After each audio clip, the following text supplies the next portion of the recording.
In today's video, I am going to teach you how to create list in Brevo.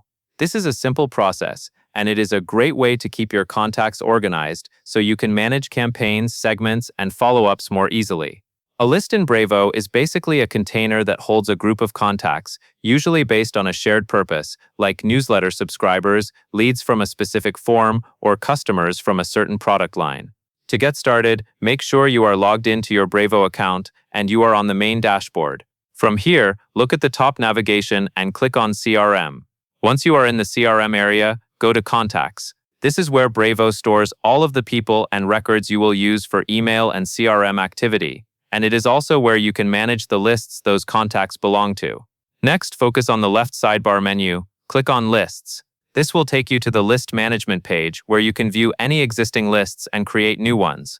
Take a moment to scan the page so you can recognize where lists are displayed, because this is also where you will return later if you need to rename a list or confirm that it was created successfully. Now go to the top right of the page and click the option to create a new list. A small setup window or form will appear, prompting you to enter key details. Type in your list name.